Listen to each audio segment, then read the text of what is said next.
How does an air filter get that bad? Really? It's easy to remove. Channel lock on the clamp. Boom. It comes off. Yeah, just like I said. And if it's the same radiator I put in here, it's a nice coil radiator. Oh, look at that. Coil. Hard to see. I'll show it when I get it out. Like I said, coil. This thing's basically out already. Okay, unbolted this little bar. Not really sure what it is. Or remember when it was there. Yeah, now do. Oh shit. Well, that happened, but radiator is now out. AC condenser, little AC components, all that good stuff's out too. The 2 nuts on top, and there's 2 more on the bottom. I can get this compression tube off. Nice 3-plate throttle body. That'll give me more access to this side of the engine to undo some lines. Just dawned on me while I was disconnecting the brake lines that the hood's gonna have to come off, so I might as well take it off. So where's like the coolest place to store a hood? I like taking it straight from the original position to stick it on top of the roof. The roof! I am jumping all over the place, getting the ABS unit out, and there's some wires connected to it, which will be easier if I disconnect them little clips there. And then I'll disconnect these, and that whole unit will get out the way. I already disconnected the brake lines and took some bolts off the bracket, which there's still one more holding it in. I got that one out. There's another one in the middle, hard to see, but this hole here, these 9-degree needle nose is gonna come in clutch for it. There was 3. That third one looked a little hard, probably not impossible, but I don't even need these after. I won't need these again anyways, so I don't have to be scared about breaking the tabs. I got these bad boys. I'll give a try.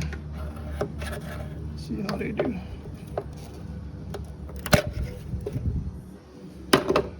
Did we ruin it? We did. It can be bent back. It'd be reusable. Just like I said, the unit came out, and there's 2 more bolts. 1 there, 1 there. Get that bracket out the way. I wanted that. I was wanting that out the way so I can disconnect this AC stuff and finish pulling that stuff out the interior, which will probably be a different video. I like these brake line wrenches.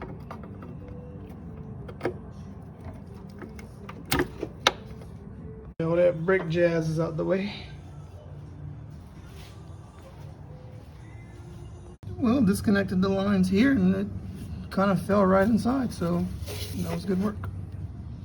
So I got AC stuff disconnected. I got power steering stuff disconnected. Fuel lines maybe next. Okay, I think taking the throttle body off will give me better access to the fuel lines, and also taking out the spark plug wires will give me better access to the fuel lines. Throttle body is 40 acorn nuts holding onto the upper intake manifold, 2 on the top and then 2 on the bottom. Just like that. Yeah, that gives much more space. I'll take the plug off the coil there, then I should have good access to the fuel lines. 3 of them. That's what it is every time. I know that's not an ideal plug, but it works. Got all 3 taken off. Throttle cable's not in the way, but it's not helping either. I just connected it off the gas pedal, so I'll pull it out. The tab's pushed out from the inside, and all I gotta do now is the same thing I never did in any of my relationships, and pull out. I'm gonna take the oil filter off temporarily so I can get to this bolt here and let this whole thing come with the engine, because it's a little tight for me to try to slip down with a channel lock and take it off. I'm not gonna pretend like I was able to loosen this up with my hand. It was tight. Well, that's dry. Got it. Be able to get some of this wiring out the way too. Let's see where this big chunk leads. Look like to the starter. Looks like a 12 maybe. We'll pull this power cable out too. Look like that was used to relocate the battery maybe. I shouldn't have to disconnect the plugs in the transmission, but since I'm down here, I'll go ahead and do that. And I'll have to come back down again, get this brace off. And the, what we call this PPF, power plant frame. I don't think I need to disconnect the drive shaft from the rear end, but I might do that just in case, because the rear end's also gonna come up. What happened to this transmission? Look at all that RTV. I'm on the legendary Mazda RX-7. And I'm just laying here. I need to do stuff, but... Okay, I think there's just a ground left, that yellow and black cable. Attach to the engine block, and this whole piece of loom should be able to get out the way. This little ground wasn't easy. Maybe if I took the tire off and went under the car.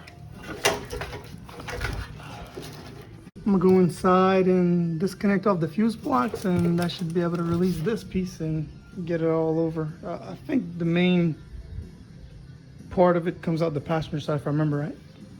There's three main pieces. One goes to the fuse blocks, another goes to a connector that goes to the fuse blocks, and this one should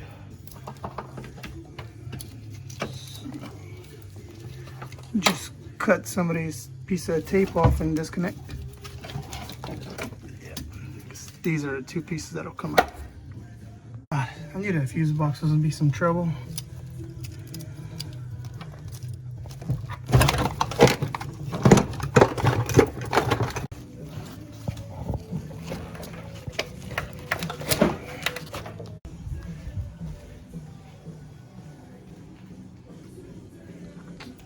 I'm doing the stripping the resin interior and pulling it in at the same time, so some of the stuff might be a little out of order.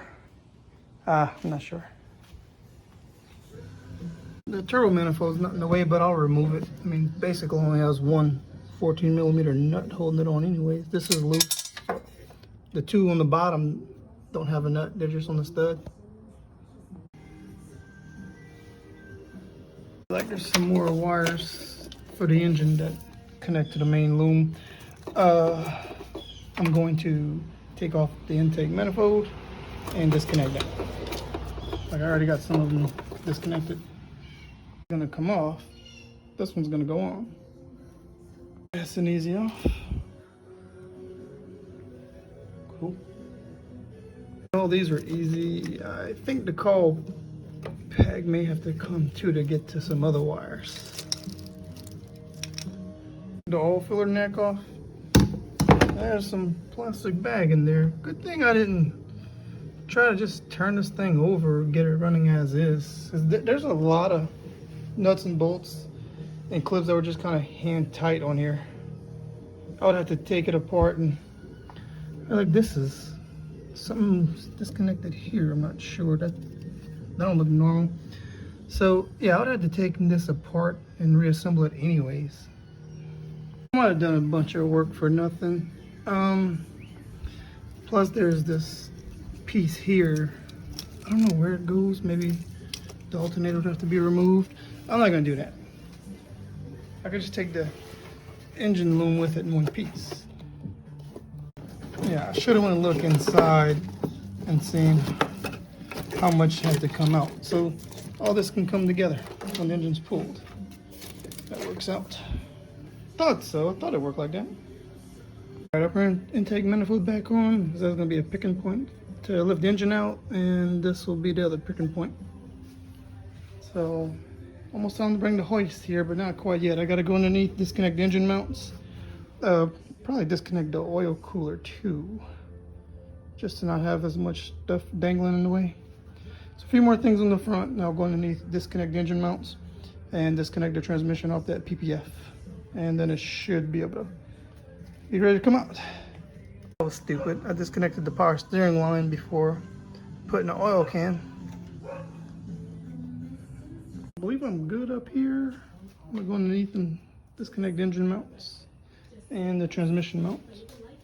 Engine mount is a 14. I'll go over another side and get that one out. I'll remove this brace and that brace also. A piece of exhaust looked like it was gonna be in the way, so I pulled it out. I should have enough disconnected, but if not, I'll come back on there and finish taking it off. I think your engine should be able to come up and slide forward. Balancer strapped on, chained on, shackled. I'll set this up and roll it up front. I'll be able to maneuver either way, either jiggle this around to pull the engine out, or I can actually push the whole car back now that it's on dollies.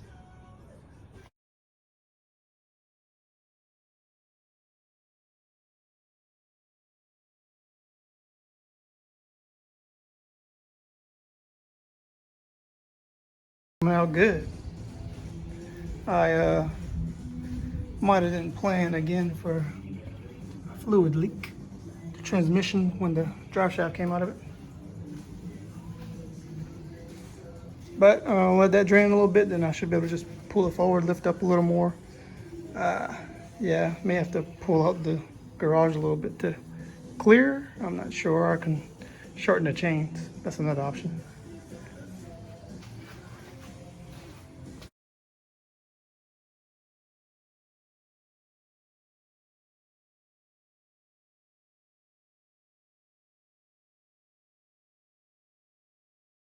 Well, got it out.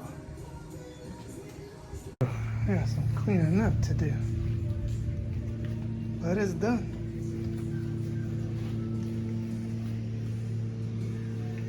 One rotary engine here, another rotary engine there. I mean, today's logic that identifies as a 13 b-rew rotary engine. So much stuff from this RX-7. Oh yeah, another rotary engine here. Sets of turbos. I'll get some food and clean up. I'll probably finish taking this stuff out so I can strip this engine bay down and make it prettier.